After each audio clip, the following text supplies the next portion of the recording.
Sophia Chung stood in the courtroom gallery, watching three men in expensive suits squirm as the judge read the verdict. On all counts of intellectual property theft, fraud, and breach of fiduciary duty, guilty. Thomas, Derek, Marcus, her former co-founders, her former friends. The three men who'd stolen her life's work. They turned it into an $8 billion empire while she struggled to pay rent. They were crying now, begging for leniency. Sophia felt nothing, no satisfaction, no joy, not even anger anymore, just the cold, crystalline clarity of absolute victory. 7 years ago, they'd humiliated her, erased her name from her own creation, made her a footnote in tech history. Today she'd erased them. Defendants will surrender all company shares, patents, and assets derived from the stolen intellectual property. Additionally, criminal proceedings will commence for conspiracy to commit fraud. Thomas looked at her across the courtroom. His eyes pleaded, begged for mercy. Sophia smiled. Not a warm smile, not a forgiving smile.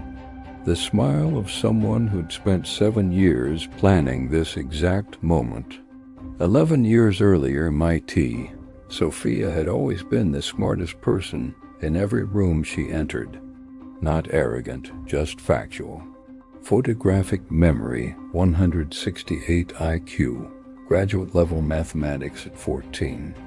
Full scholarship to MIT at 16. PhD track in artificial intelligence and cognitive computing by 19. But smart didn't mean social. Sophia was awkward, intense. She talked too fast about subjects nobody else cared about. She forgot to eat when she was coding. She wore the same hoodie for days because fashion seemed irrelevant. The other students tolerated her. Professors respected her. But nobody really knew her until the hackathon, MIT's annual AI challenge, 48 hours. Build something revolutionary. Winner gets $50,000 and meetings with top venture capital firms. Sophia had worked alone, like always. She'd sat in the corner of the lab, headphones on, fingers flying across her keyboard. She'd built something nobody expected, an AI that didn't just learn from data, it understood context, emotional subtext, human intention. It could read a conversation and predict not just what someone would say, but what they meant, what they wanted, what they feared. The applications were endless. Customer service that actually understood frustration. Mental health chatbots that recognized crisis signals, security systems that detected deception, negotiation tools, educational platforms, therapy assistance. She'd called it empathy. When she demonstrated it, the room had gone silent. The AI had analyzed a conversation between two people arguing about dinner plans. It correctly identified that they weren't actually fighting about restaurants. They were fighting about feeling unappreciated. This is, one of the judges had whispered. This is revolutionary. Sophia had won, obviously. But more importantly, she'd caught the attention of 3 other students. Thomas Wright, charismatic business major. Derek Huang, computer science prodigy, already had 2 successful app exits. Marcus Klein, psychology PhD candidate. They'd approached her after the award ceremony. That AI you built, Thomas had said, flashing his perfect smile. It's going to change the world. Sophia had shrugged. It's just a prototype. Needs refinement. The emotional mapping algorithms are still only 73% accurate. Sophia, Derek had laughed, stop being modest. This is billion-dollar technology. I'm not being modest. I'm being accurate. Which is exactly why you need us, Marcus had said. You're brilliant at building, but do you know how to scale this? How to pitch investors? How to navigate partnerships and market positioning? Sophia had frowned. No, but I can learn. Or, Thomas had interrupted smoothly, you could partner with people who already know. We build the company together. You handle the tech. We handle everything else. Equal partners. We make history. Sophia had looked at these three confident men. Why would you want to partner with me? Because you're a genius, Derek had said simply, and we're smart enough to recognize that. It was the first time anyone had ever called her a genius, and actually meant it as a compliment instead of an insult. Equal partners? She'd asked carefully. 25% each? Absolutely, Thomas had said, extending his hand. We build this together, or not at all. Sophia had shaken his hand, the biggest mistake of her life. Building Empathy LABS Year 1. They'd moved fast. Thomas secured office space. Derek leveraged his network for investors. Marcus built their pitch deck and go-to-market strategy. Sophia had done what she did best: refine the technology. She'd worked 18-hour days, improving the algorithms, expanding emotional recognition. While others networked, Sophia coded. You should come to these meetings, Thomas had said once. Investors want to meet the technical founder. I'm not good at meetings. I say the wrong things. You just need practice. Thomas, I have deadlines. The neural network optimization won't finish itself. You handle the business, I'll handle the tech. That's the division of labor. He'd nodded. You're right. We trust you with the tech. You trust us with the business. Trust. Such a fragile, dangerous word. Sophia had trusted them completely. They were her partners, her first real friends, the people who'd seen her value. She'd signed every document they put in front of her without reading carefully. When they'd said they needed to restructure the cap table, she'd agreed. When they'd suggested she stay off the board to focus on technology, she'd accepted it. We're protecting you from bureaucracy, Derek had explained. Let us deal with the boring corporate stuff. You just keep building magic. And she had. 6 months in, they'd secured $2 million in seed funding. Sophia's technology had impressed every investor. The demos were flawless. The potential was obvious. We're going to be billionaires, Marcus had said, opening champagne. All four of us, Sophia had smiled, awkward and genuine. I don't care about being a billionaire. I just want to build something that matters. That's what makes you perfect, Thomas had said, putting his arm around her shoulders. You're pure, incorruptible, the heart of this company. She'd believed him. The pivot, year 2. The problems started small. We need to pivot the product strategy, Derek announced. Investors are more excited about the B2B applications than consumer. We should focus on enterprise sales, Sophia had frowned. But the technology was designed for nuanced individual interactions. Scaling to enterprise data sets will require fundamental architecture changes, which you can build, right? Marcus had smiled. You're the genius. I can build anything, but it'll take time, and it might compromise the emotional accuracy that makes empathy special. Sophia, Thomas had leaned forward. We trust your technical judgment, but we also need to trust the market signals. The money is in B2B. That's where we need to be. But the mission was to help people understand each other better, and we'll still do that, just through business applications first.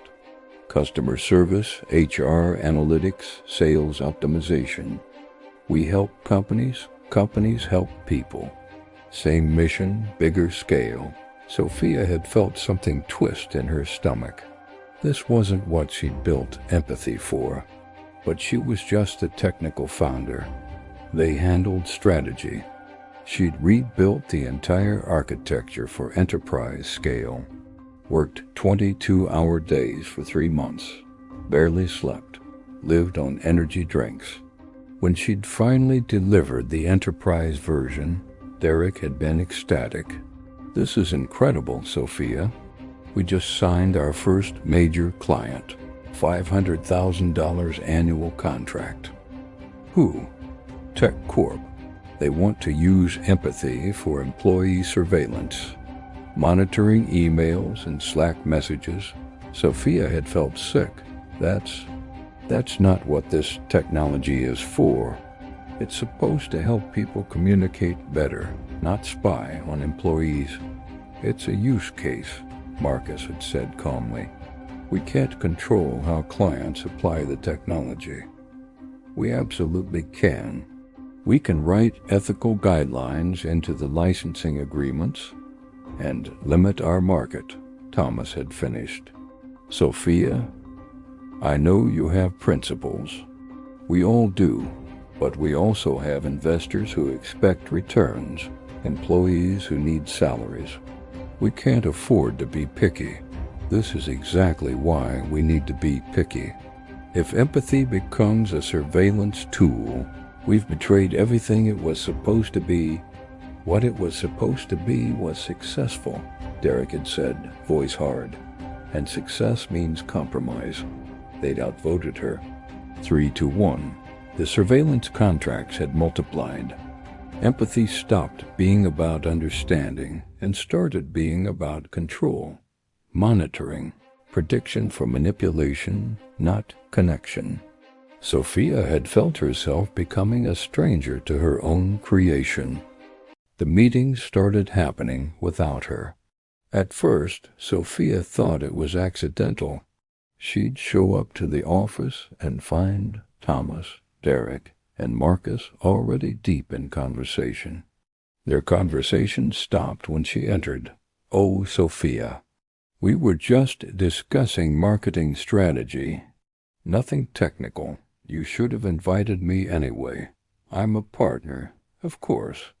We just didn't want to pull you away from development. You said you were on a deadline. It was always a reasonable explanation."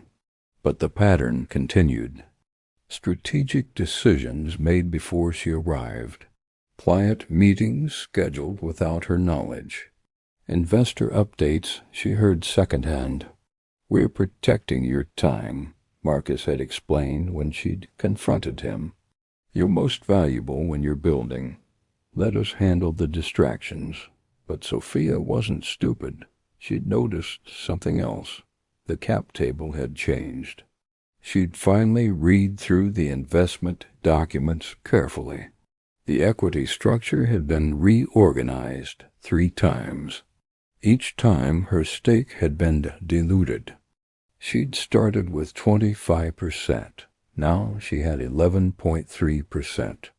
"This is standard," Derek had said dismissively. "We all got diluted. That's how fundraising works. You have 23% each. I have 11%. That's not equal dilution. You contributed less capital in the later rounds because I'm not wealthy. I've been working on the technology full time." "Exactly. And that's valuable. But capital contributions matter too. This is fair, Sophia. Fair would be honoring our original agreement. Equal partners." Thomas had sighed, putting on his sympathetic face. "Sophia, you're still a significant shareholder. You're still essential to this company. But you have to understand investors want to see experienced business leadership with meaningful ownership stakes. If we don't have the equity to attract top talent, the company fails, and then your 11% is worth nothing. I want it in writing that my equity won't be diluted further without my explicit consent." The 3 of them had exchanged glances. "We can do that," Thomas had agreed smoothly. We'll have legal draft something up. The document never came. Sophia had been working on something secret.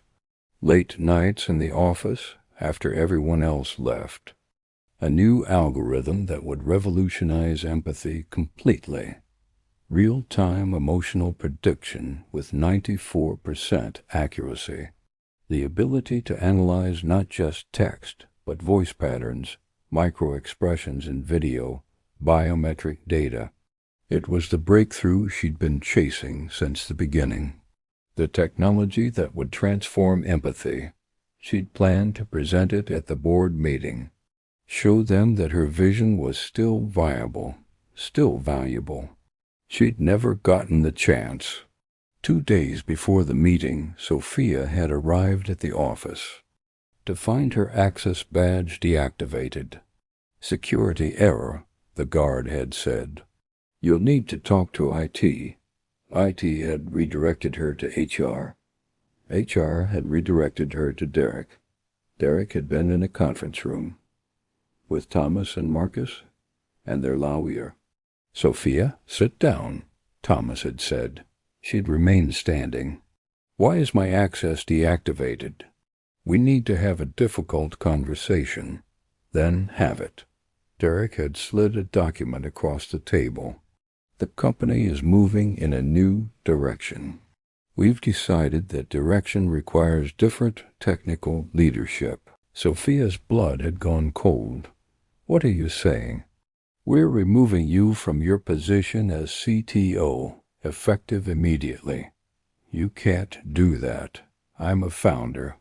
I built this entire company. You're a shareholder with 11.3% equity and no board seat. The board has the authority to remove executive officers. That authority was exercised this morning. I'm not just an officer. I'm the person who created empathy. Everything you have exists because of my work, and we're grateful, Marcus had said. But the company has evolved beyond its origins.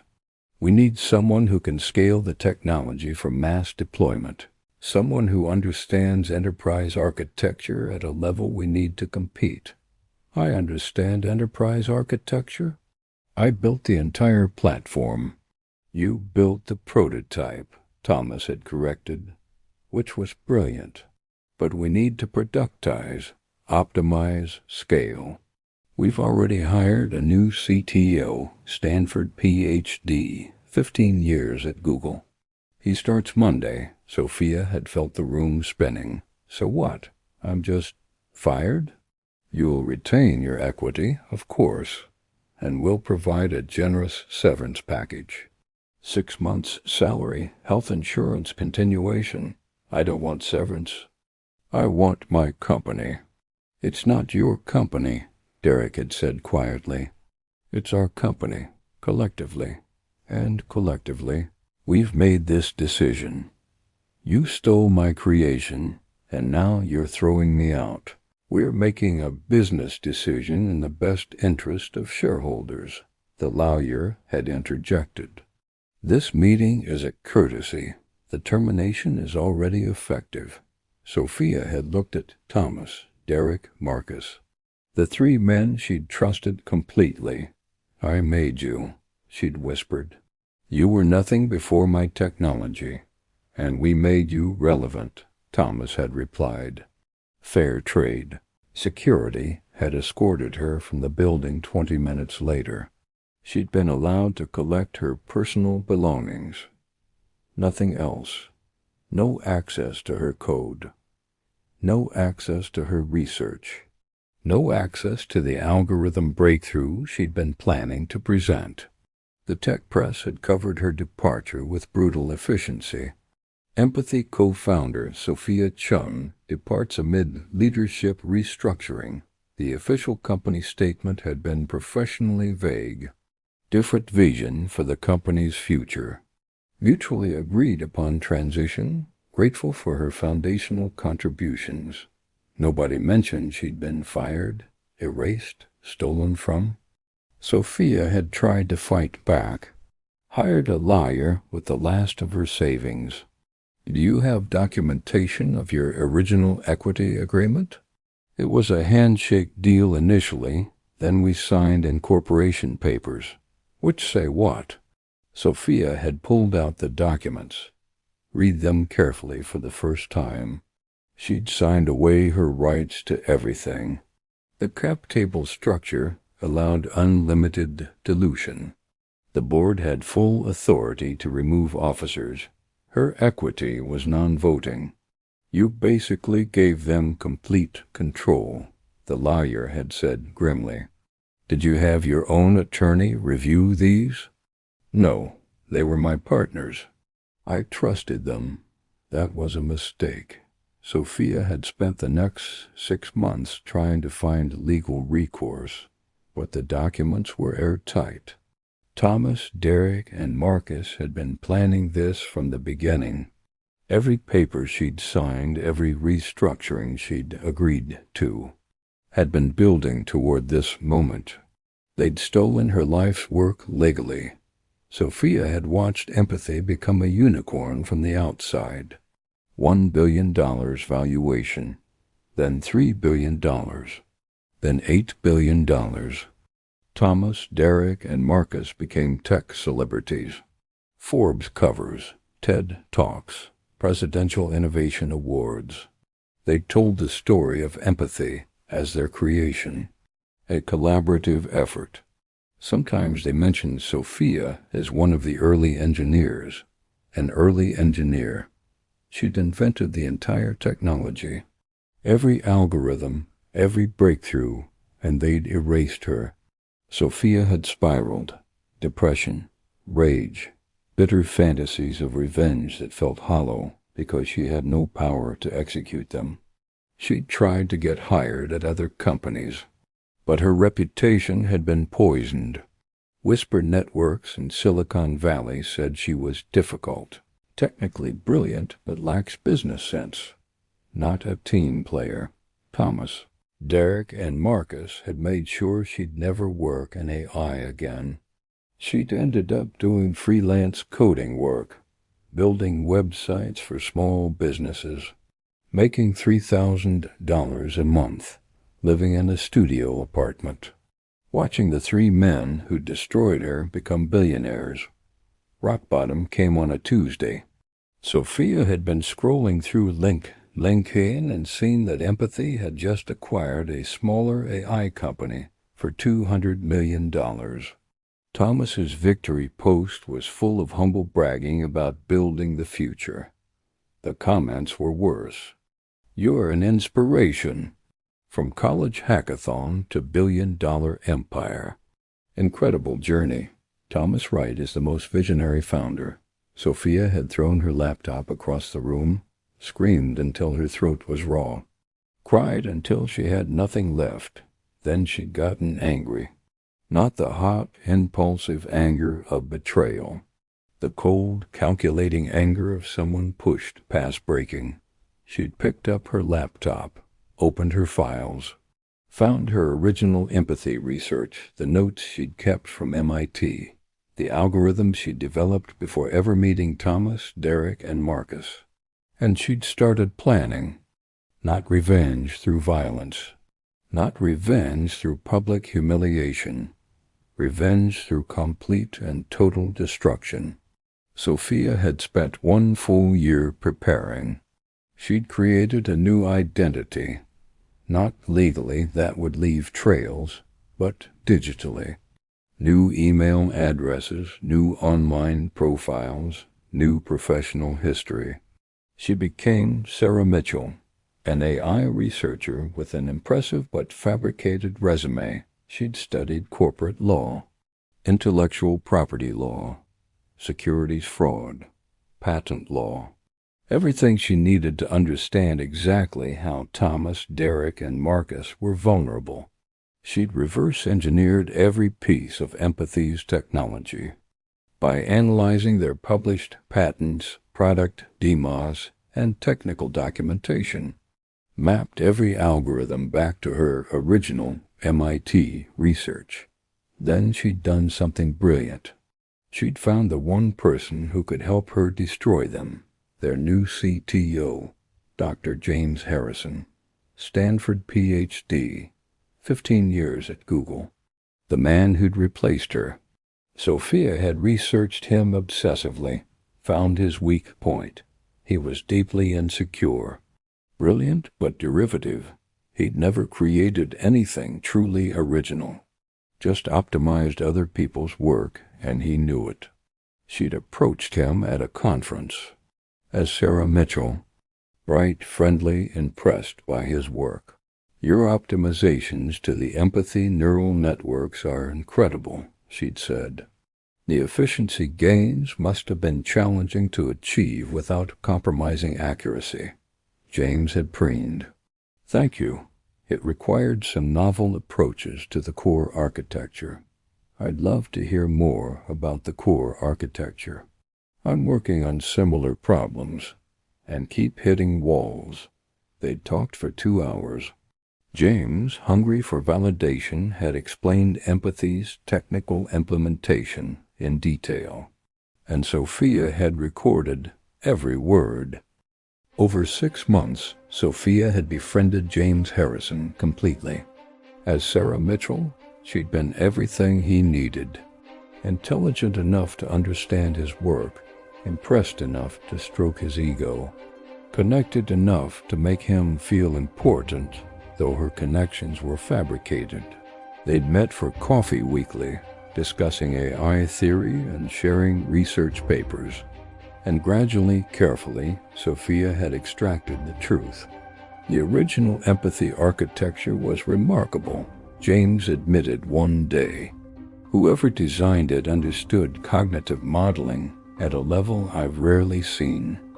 The founders built it, right? God, no.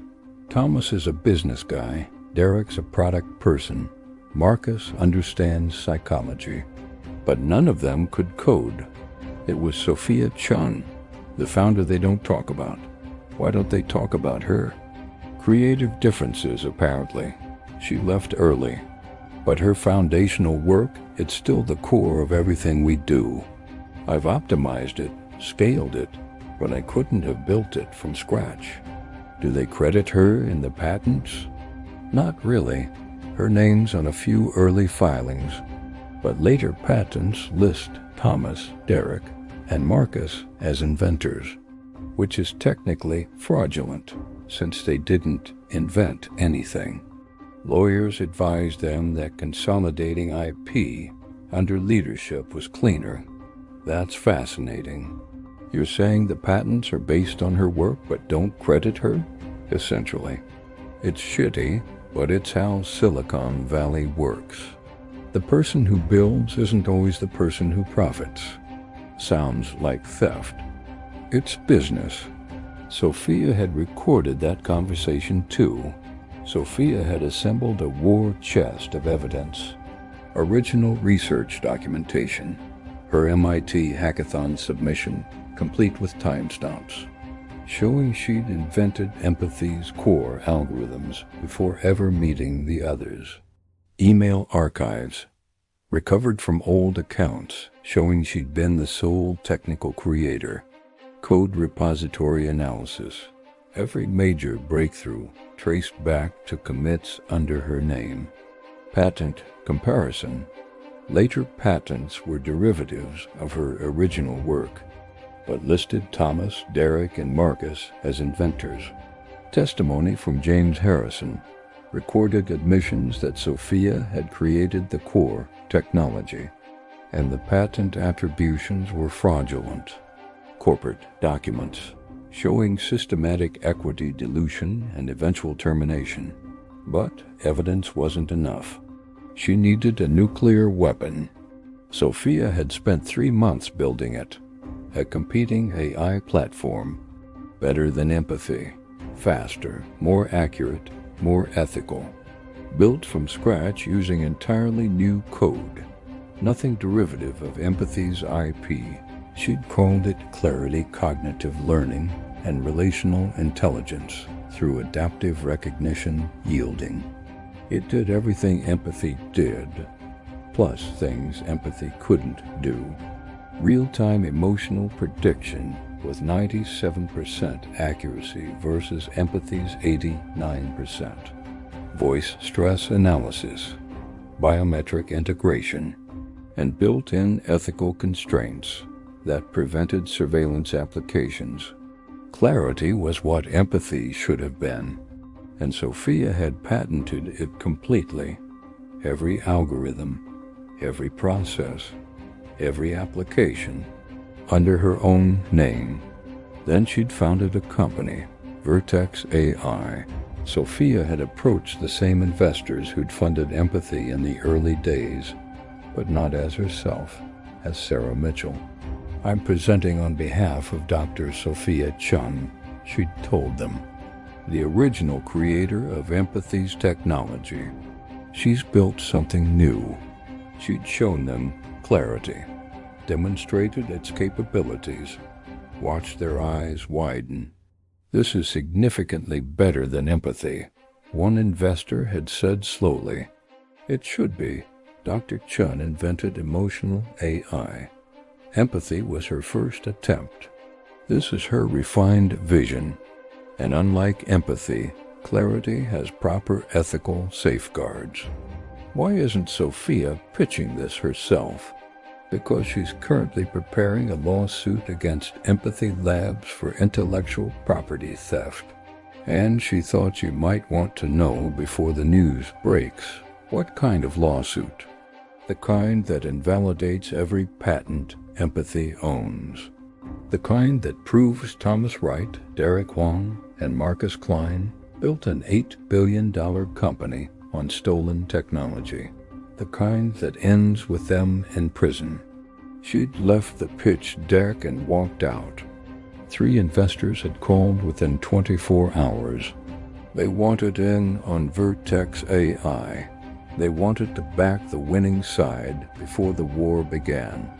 Sophia had filed simultaneously in 3 jurisdictions: civil suit for intellectual property theft, patent fraud complaint, securities fraud investigation, tipped off the SEC that Empathy's valuation was based on fraudulently obtained patents, making their fundraising and valuations potentially criminal.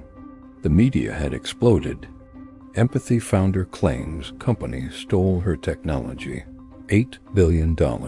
Startup faces existential legal threat from ousted co-founder Sophia Chung, the woman who says she built empathy and was erased.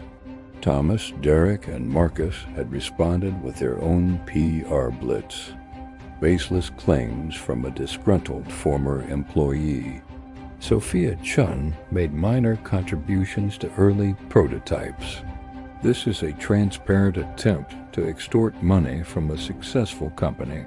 But Sophia had been ready. She'd released her evidence publicly. The MIT hackathon documentation, the code repository analysis, the emails showing she'd been the sole technical founder, and the recordings of James Harrison admitting the patents were fraudulent. James had been fired within hours. But the damage was done. During discovery, Sophia's lawyers had destroyed Empathy's defense. They'd subpoenaed internal emails, found messages between Thomas, Derek, and Marcus.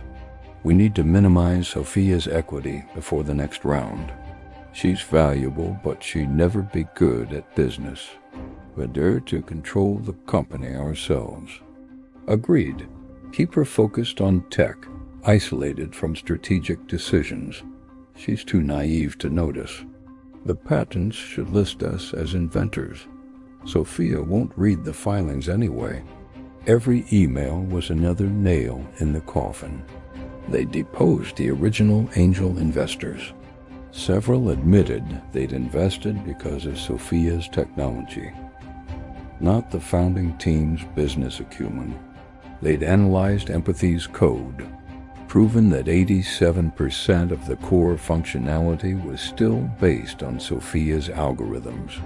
The defense had crumbled.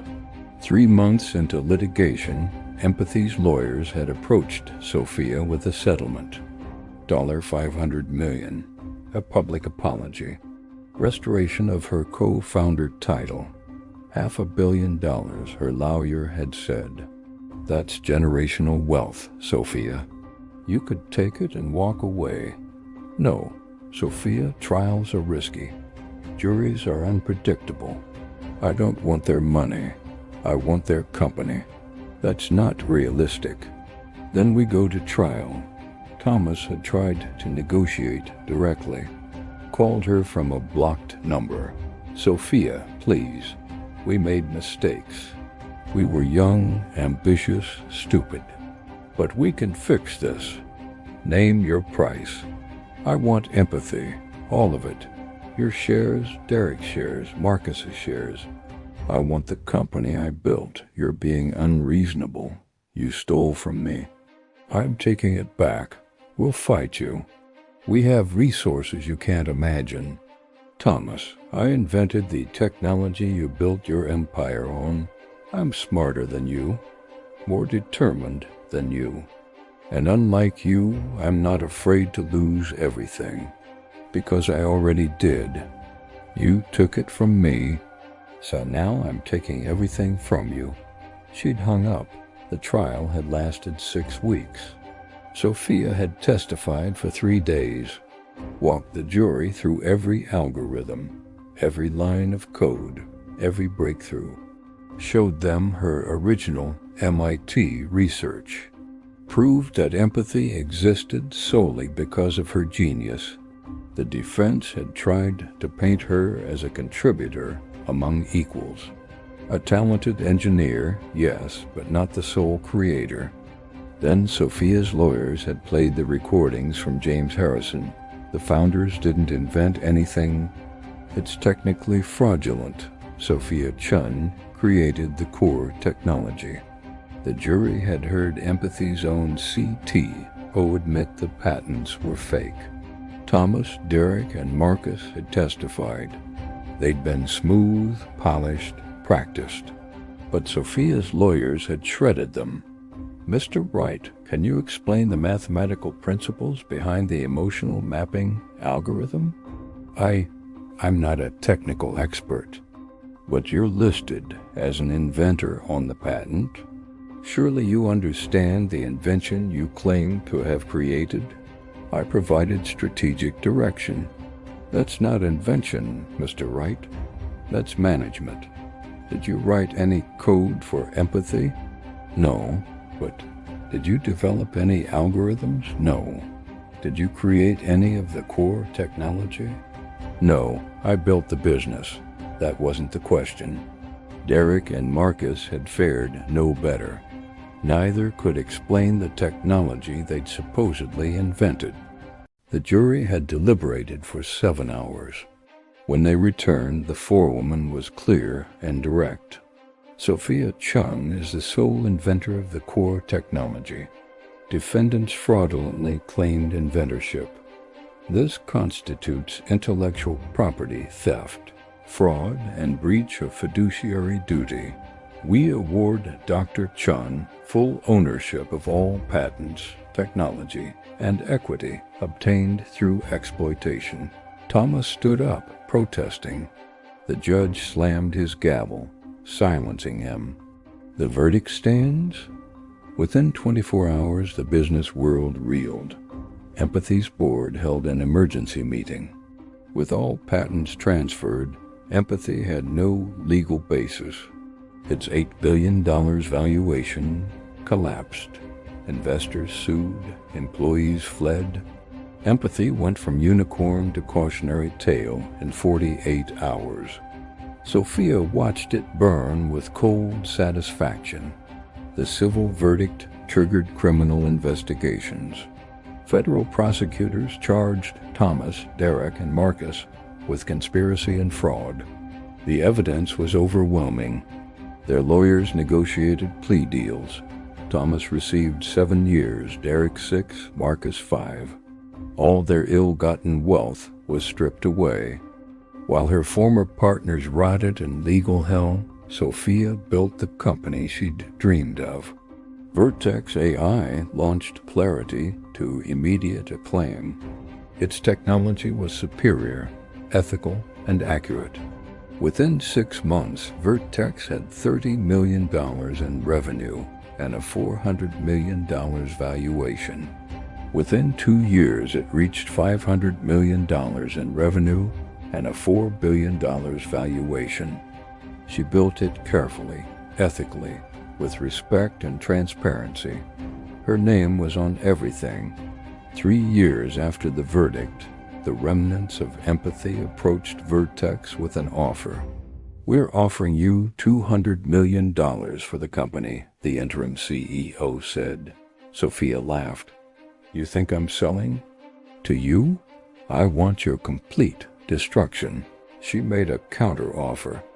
"I'll buy empathy for $50 million. I own the patents. Every product you're running is derivative of my work. I could sue you. This is business," Sophia smiled coldly. "You taught me that, remember?" Empathy's board accepted. Sophia acquired the company, absorbed assets, and shut down the brand. Sophia visited Thomas in prison once. He looked smaller, diminished. "Why are you here?" he asked. "To make sure this was real," she replied. "You destroyed us. I took back what you stole. You saw a naive genius and exploited her. You systematically stole everything she created. Do you feel better now?" Thomas asked. "I don't feel better. I feel vindicated." "So this was just revenge?" "This was justice. I'm not looking for peace. I'm looking for excellence. I don't need you anymore." 5 years later, Vertex AI was worth $12 billion. Sophia took it public, maintaining control. The company had 5,000 employees, offices in 12 countries. Clarity was the industry standard. Sophia's name was on everything. Patents, papers, awards. She was a genius, a visionary.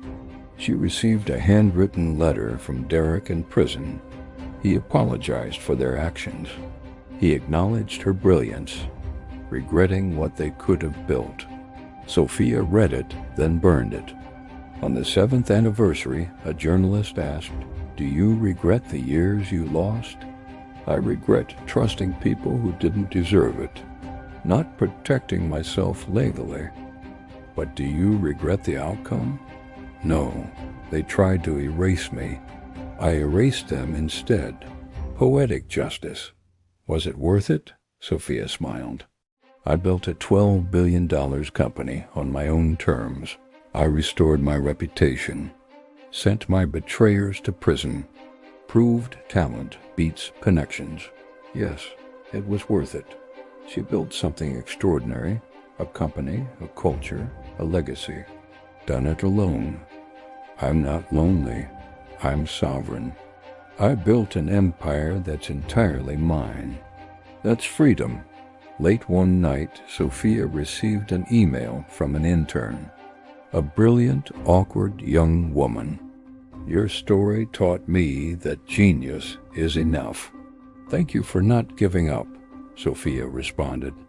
"Your genius is enough. Never let anyone convince you otherwise.